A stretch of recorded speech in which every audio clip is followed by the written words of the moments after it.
लगता है कि एवेंजर्स फैंस का एवेंजर्स पर से भरोसा कुछ ही दिनों में काफी कम हो गया है। ये कम से कम एवेंजर्स डूम्सडे का लेटेस्ट ट्रेलर ड्रॉप होने के बाद तो ऐसा ही लग रहा है। वही फैंस जो कुछ दिन पहले तक एवेंजर्स को लेकर काफी कॉन्फिडेंट थे, अब कह रहे हैं कि उनके फेवरेट हीरोज कुक्ड हैं, मतलब उनकी पूरी तरीके से लगने वाली है।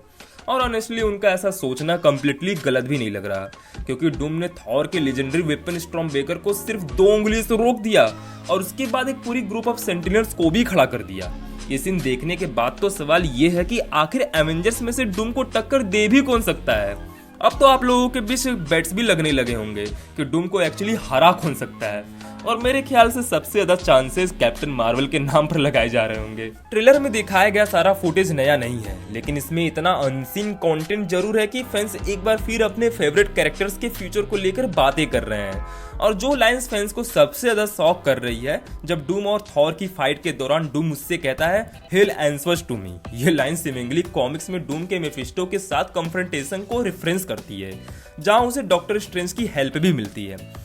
ट्रेलर डूम के पास्ट की भी थोड़ी थोड़ी ग्लिम्सेस रिवील करता है, जो सू स्टॉर्म एक्सप्लेन करती है सू के अकॉर्डिंग डूम ने सब कुछ खो दिया था, इवन हिमसेल्फ, और इसी लॉस ने उसे कम्प्लीटली ब्रेक कर दिया, जिसके बाद उसने अपनी पावर्स के डार्कर साइड को एम्ब्रेस कर दिया। हाँ, ट्रेलर्स और टीजर्स जिस डायरेक्शन में स्टोरी को ले जा रहे हैं, ये क्लियरली वही लग रहा है। चाहे डूम किसी भी यूनिवर्स में हो, उसने अपने लाइफ में काफी ट्रेजेडी फेस की है, और कुछ केसेस में तो उसकी खुद की एक्शंस ही उस ट्रेजेडी का वजह बनी है।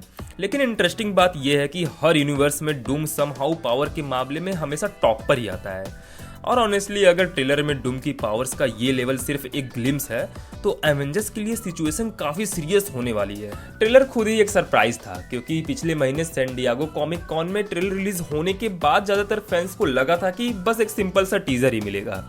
लेकिन अब जब ट्रेलर ऑफिशियली आउट हो चुका है और टिकट्स भी सेल पर आ गई हैं, तो जो कुछ भी हमने सीखा है उसको लेकर एक्स और रेडिट पर थ्योरीज और फैंस रिएक्शन से लिटरली एक्सप्लोड कर रहे हैं। डूम को और ज्यादा देखने के बाद मुझे भी बाकी लोगों की तरह डाउट्स थे, लेकिन अब जेन्युइनली लग रहा है कि ये लोग उसे एक्चुअल विक्टर के रूप में यूज करने वाले हैं, ना कि टोनी स्टार की कोई रेप्लिका की तरह। एक और इंटरेस्टिंग चीज ये है कि ट्रेलर में रीड रिचर्ड की किलर लाइन डिलीवरी से ये कंफर्मेशन मिलता हुआ लग रहा है कि डूम्सडे में कॉमिक्स वाली स्टॉर्म फैमिली और विक्टर के बीच की हिस्ट्री को फॉलो करेगा। और मुझे यहाँ ट्रेलर में डॉक्टर डूम का इतना एंग्री होना काफी पसंद आया, क्योंकि नॉर्मली वो काम और कैलकुलेटेड लगता है, जैसे अपने इमोशंस पर कंप्लीटली कंट्रोल रखता हो। उसकी डूम के साथ कन्फ्रंटेशंस को लेकर मैं काफी हाइप्ड भी हूँ। ओवरऑल लगता है कि एंड गेम से लेकर डूम्सडे तक power scale officially completely out of control हो चुका है, और ऑनेस्टली एंड गेम के बाद ये लेवल अचीव करना ऑलमोस्ट इम्पॉसिबल ही लगता था। लेकिन अल्टीमेटली ऑडियंसेस मार्वल के लिए इसी वजह से वापस आती हैं। उन्हें स्पेक्टिकल, क्रेजी पावर्स और एंटरटेनमेंट चाहिए, और कम से कम उस डिपार्टमेंट में डूम्सडे काफी प्रॉमिसिंग लग रहा है। और ऐसे में गाइस, आपके क्या ओपिनियंस और कंसर्न्स हैं इस ट्रेलर से रिलेटेड, वो हमें कमेंट में जरूर से बताइएगा। मैं आपसे मिलता हूँ नेक्स्ट वीडियो में, तब तक के लिए देखते रहिए अनसोल्ड।